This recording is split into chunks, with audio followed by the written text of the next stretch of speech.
putting your money where your mouth is when I come and do these things and do them live, and then you don't know what you're going to get.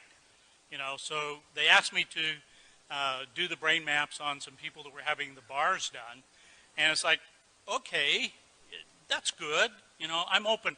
I'm always pushing the envelope. I'm on the front of the curve that's on the front of the curve. We have to look back to see where the cutting edge is. All I can tell you is when I saw the results, my jaw dropped. I was so astounded. And you got to remember, I've been doing this for 16 years. I have seen brains of every kind and all different kinds of conditions. This is the very first time that I've ever seen a brain do what we are about to show you. I mean, I was blown away. It takes a lot to blow me away. This blew me away. So why don't you tell them? Okay, so we didn't mention yesterday that one of the things we do is called bars, and it's 32 points on the head that are designed basically to delete file on your computer bank so that you can create a change in any way you want. So everything, you know, the bars are a soft touch you put on particular points of the head. These release the thoughts, feelings, emotions, considerations, and attitudes you've stored in any lifetime.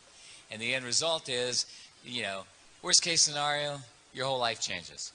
Best case scenario, you feel like you had a great massage. So. We have several different databases, ways that we can look at this information, and that adds a level of credibility and reliability. And so I'm going to show you all the different ways that we measure this. So we take an EEG, we put the cap on their head, and we measured all 19 electrodes. We did eyes closed, brain on task. Then they did the bars, and then we did it again right immediately after. Put the cap back on their head, measured eyes closed, brain on task. And I'm going to show you what happened. This is a normal brain map. And so this one is before. This was, and you can see the red area that's lit up. That's the area that we identify as PZ. And it's showing that it's, you know, roughly 3 standard deviations above what would be considered normal. So they did, I think it was an hour and a half of running the bars.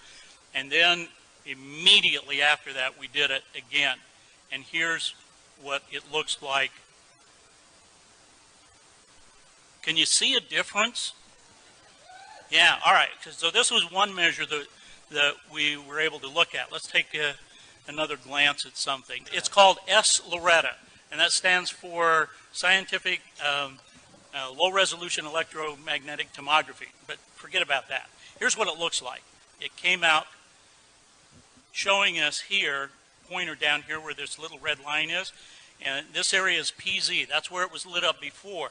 We have a different scale, and down here it's showing us that yellow is 3 standard deviations above what's normal. Well, we know it's at 2.7 hertz. It's in the delta range, so it's a low frequency, but down here it says it's 4.97. So it's almost 5 standard deviations above what is considered normal. It is off the scale of what we're seeing here. So here after is what it looked like.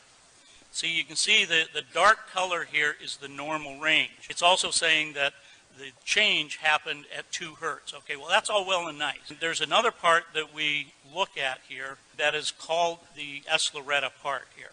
And it gives us a triangulation. So we have what's called an x-axis, this black line here. Then the one pointing up in the air is a y-axis, and then we have a z-axis. So we get this triangulation. It's showing us exactly where. And you see this stuff here in the back of the brain? Well, that's PZ. That's where you just saw, you know, it all lit up. So here's the after. It's gone.